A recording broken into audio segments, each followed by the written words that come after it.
महाराज, एक अवस्था के बाद काम वासना जागृत ना हो, इसके लिए क्या करना चाहिए? बचपन से हमें, बाल अवस्था से हमें ऐसी जगह रहना चाहिए, ऐसे माहौल में रहना चाहिए जहां कीड़ा करती हुई माता दिखाई ना दे। काम कीड़ा करती माताएं दिखाएंगी, बेटियां दिखाई देंगी, बच्चियां दिखाई देंगी, तो स्वाभाविक है कि चंचल बुद्धि वाला व्यक्ति जल्दी से उसे ग्रहण कर लेगा। सौम बुद्धि वाला थोड़ा और ज्यादा अंदर जाके उस पर प्रभाव पड़ेगा, और संत बुद्धि का व्यक्ति जो जन्म से ही उस पर ज्यादा प्रभाव नहीं पड़ेगा। क्यों? कि उसकी जो दृष्टि है अंदर से, उसका जो भाव है, जन्म से भाव होते हैं। किसी का जन्म से परमेश्वर की तरफ भाव होता है, किसी का काम वासना की तरफ भाव होता है। आप देखते ना, पहले हमारे यहां होता था, बच्चे का जन्म होता था, उसके बाद कुछ चीजें डाली जाती थी, देखते थे क्या बनेगा, ये चोर बनेगा, सेठ बनेगा, साहूकार बनेगा, राजा बनेगा, पुलिस बनेगा, सिपाही बनेगा। इस पर संगत का बहुत बड़ा असर है। एक संत कहते हैं कि संगत से गुण आत है, संगत से गुण जाए, संगत से गुण आत है, संगत से गुण जाए, धागा मिश्री सीपड़ी एक ही भाव बिकाए। आपने देखा, अब तो डब्बे आ गए गत्ते के, पॉलिथीन आ गई हैं, और भी बॉक्स आ गए, मगर पहले छोटी छोटी टोकरियां हुआ करती थी। तो हम मंदिर में जाया करते थे, बड़े बड़े विशाल मंदिर हुआ करते थे, तो वहां मिश्री की दुकानें हुआ करती थी। 1 किलो मिश्री दे दो, 1.25 किलो मिश्री दे दो, 5 रुपए की दे दो, 10 रुपए की। तो छोटी छोटी टोकरी हुआ करती थी, उन टोकरियों में रख के दी जाती थी। तो कहते हैं संगत से गुण आत है, संगत से गुण जाए, धागा मिश्री सीपड़ी। जो धागा है और मिश्री और सीपड़ी, टोकरी, तीनों एक ही भाव बिकाए। क्या टोकरी को मिश्री के भाव में कोई खरीद सकता है? धागे को खरीद सकता है? नहीं। मगर मिश्री का संग है, इसकी वजह से उसको व्यक्ति ले जाता है। जैसे आज भी हम हलवाई की दुकान पे जाते हैं, डब्बे को साथ ले आते हैं। 800 रुपए किलो, 900 रुपए किलो की मिठाई होती है, 100 ग्राम का डब्बा होता है, 100 रुपए का डब्बा हो, हम ले आते हैं। वैसे लिखा होता है कि नेट वेट डब्बे के बाद, पर वो कोई नहीं मानता।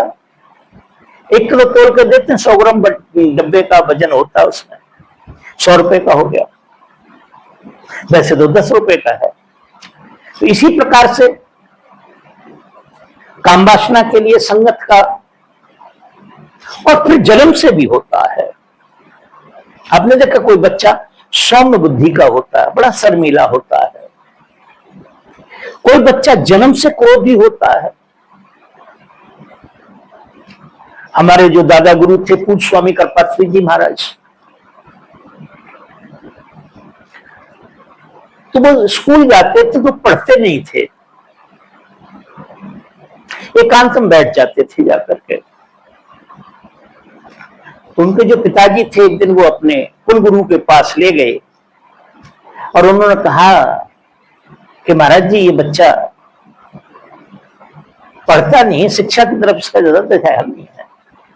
उन्होंने बच्चे को गोद में बिठाया और कहा, सर पे हाथ फिरा के, बेटा तुम क्या बनना चाहते हो? बताते 6-7 साल की उम्र थी। तो उन्होंने कहा हम तो संत बनना चाहते। और ये आपने देखा, आप नहीं जानते तो अलग बात है।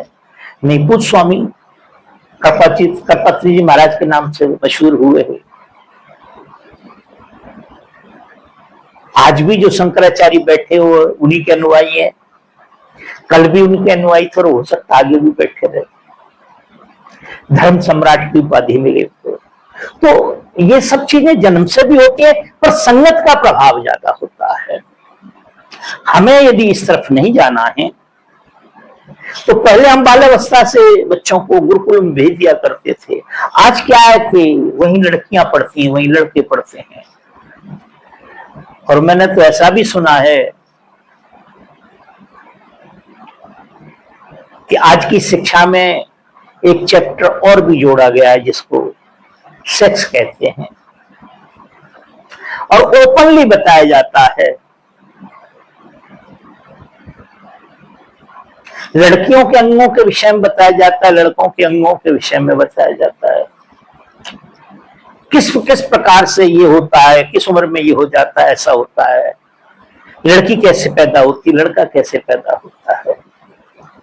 तो जब हम इसको ओपनली करेंगे तो फिर तो बात बनेगी ना। 10 इंद्रियां हैं, वो 10 मुख हैं। आंख, कान, नाक, ये सब अलग अलग से। एक संत कहते हैं, राम नाम सब कोई कहे, दशरथ कहे न कोई, एक बार दशरथ कहे कोट यज्ञ फल हो। जिब्या राम लेना चाह रही है, कान कुछ और सुनना चाह रहे हैं, आंख कुछ और देखना चाह रहे, हाथ कुछ और स्पर्श करना चाह रहे हैं। वो कह रहे सारी 10 की 10 इंद्रियां एक बार बोल दे राम तो कल्याण हो जाएगा। तो संगत का बहुत बड़ा असर होता है। वैसे तो पूर्व जन्म से भी ये सब संस्कार आते हैं, बाकी फिर भी संगत का बहुत बड़ा असर होता है, मैं जो मानता हूं।